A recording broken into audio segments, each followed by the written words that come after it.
Olá!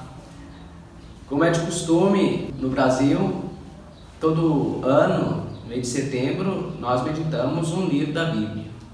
Esse ano, neste mês da Bíblia, nós vamos estudar, meditar, rezar o livro da sabedoria. Então, o último livro do Antigo Testamento, ou melhor, o último livro do Antigo Testamento que foi escrito.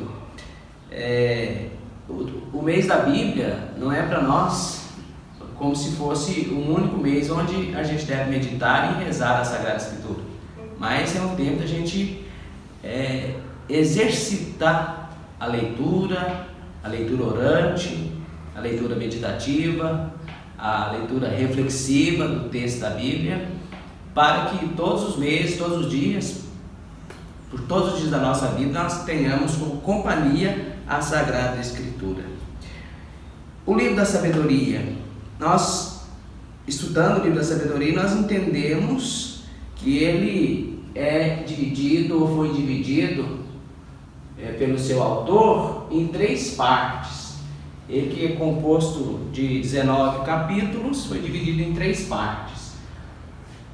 Os capítulos 1 a 6 é a primeira parte, os capítulos 7 a 9 a segunda parte e os capítulos de 10 a 19 a terceira parte. Essa é a estrutura básica do livro da sabedoria, que foi escrito em Alexandria do Egito por um judeu, por isso o judeu alexandrino, mais ou menos por volta de 50 anos antes de Jesus, um tempo que os judeus já estavam esparramados pelo mundo inteiro. E havia ali em Alexandria uma comunidade de judeus, de israelitas, desejosos de serem fiéis à tradição de seus antepassados, à tradição de Israel, à lei de Deus, né?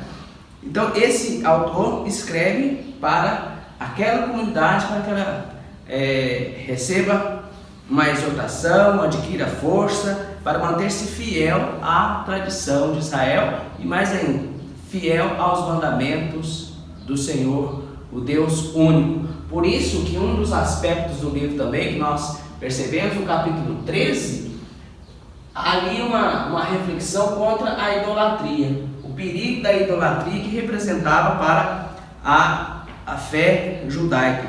Então, para ajudar as pessoas a serem fiéis à fé de Israel, à tradição de Israel, ao único Deus, o único Deus vivo, ele escreve ali uma reflexão séria contra a idolatria, lembrando até aqui o pecado do povo, cometido pelo povo quando construiu um bezerro de ouro no deserto, do Êxodo, quando atravessavam o deserto rumo à terra prometida. Nós temos ainda que perceber como que o autor estruturou o seu livro, né? Ele começa pelo futuro, passa pelo presente e termina no passado. Parece que é estranho, né? Deveria ser o contrário, começar pelo passado, chegar no presente e olhar para o futuro. Mas ele faz exatamente isso, olhando com vista do futuro, nos capítulos 1 e 6, né? Ali ele faz uma exortação aos governantes, ele mostra a contraposição dos justos e dos ímpios. Os justos, aqueles que são fiéis a Deus, a lei de Deus, aos mandamentos de Deus, e os ímpios, aqueles que vivem exatamente o contrário. E é nesses capítulos que pela primeira vez aparece a palavra incorruptibilidade ou imortalidade. Então, qual é o futuro? O futuro do justo é a imortalidade diante de Deus, a salvação eterna em Deus. E o ímpio é a perdição eterna. A perdição eterna. Isso é algo muito sério. No capítulo 1 e 6, ele faz também uma exortação aos governantes para que sejam justos, para que busquem a sabedoria. O justo busca a sabedoria. E nós vamos entender o que o autor está entendendo nós vamos descobrir o que o autor entende por sabedoria, exatamente no que está no centro do livro, no seu presente, que deve ser a busca pela sabedoria. A sabedoria que é um dom de Deus, a capacidade de discernir o que é certo, o que é errado, discernir o que é concernente, o que é conveniente, o que é correto, o que é favorável à lei de Deus, aos mandamentos de Deus, e aquilo que é contrário aos mandamentos de Deus, a fé no Deus único, vivo e verdadeiro, né? E a sabedoria também como um espírito amigo do ser humano, que é até o título ou o tema do mês da Bíblia desse ano, né? A sabedoria é um espírito amigo do ser humano. Aqui é uma personificação da sabedoria, um espírito amigo do ser humano.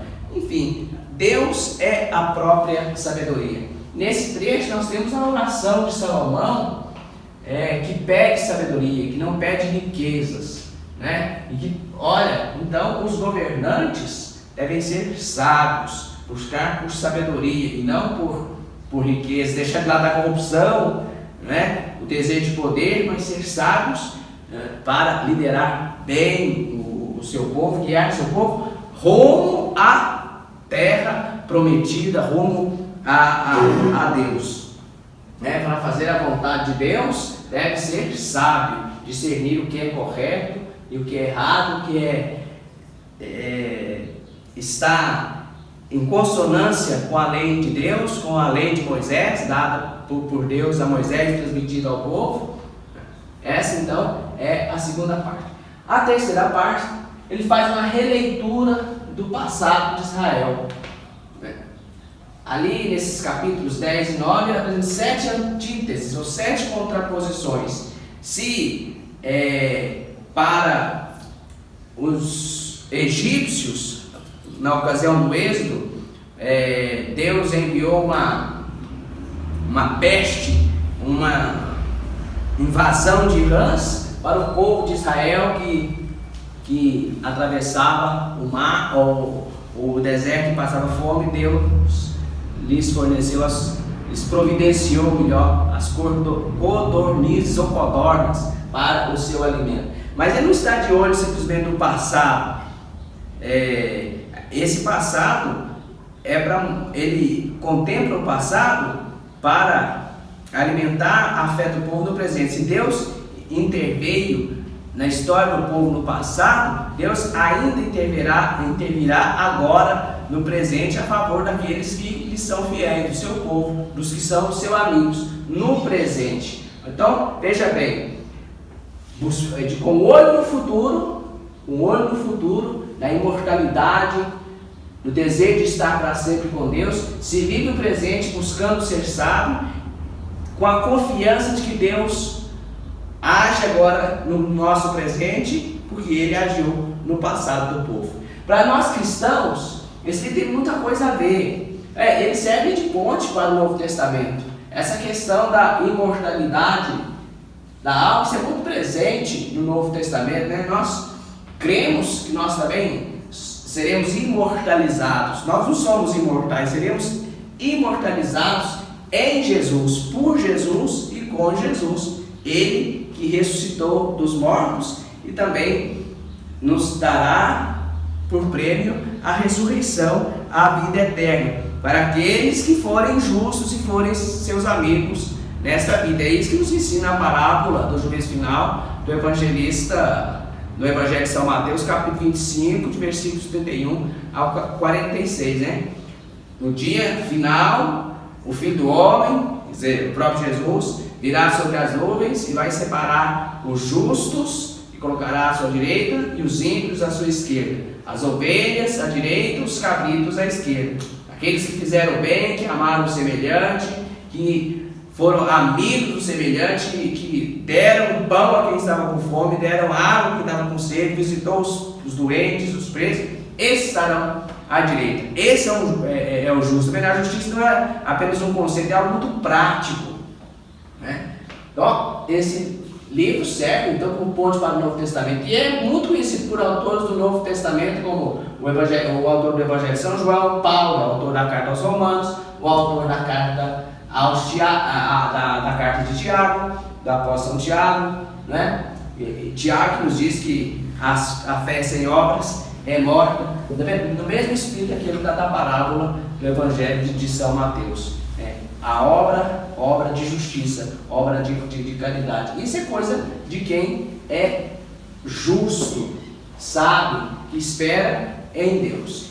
Então, nós, meditando no livro da sabedoria, nesse mês de setembro, procuremos também rezar para que sejamos mais sábios, para que sejamos um povo sábio, para que os nossos governantes também sejam mais sábios, né? Procurem o bem do povo, sejam justos, e que nós também, cada um de nós também procure levar uma vida correta, uma vida justa, uma vida em Deus, buscando ser sempre sábios, isto é, rezando a Deus para que Ele nos conceda o dom da sabedoria, ou a sua presença em nós, Ele que é a própria sabedoria, para que possamos escolher o caminho da justiça, da retidão, do que é dele, e nos afastemos do mal, né? Com vista no futuro,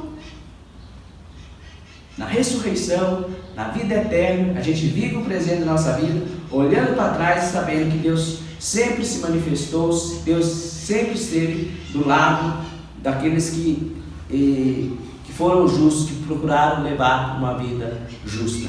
Um feliz mês de setembro, um bom mês da Bíblia. Aproveitemos esse tempo para exercitar mesmo a leitura, a meditação, a oração do texto sagrado. Não vamos perder essa oportunidade. Vamos refletir particularmente, mas também não percamos a oportunidade de refletir em grupos, em pequenos grupos. A nossa diocese oferece esse subsídio, esse livretinho de reflexão em comunidade, né, para os nossos grupos de reflexão, e esse aqui todo embasado no livro da sabedoria.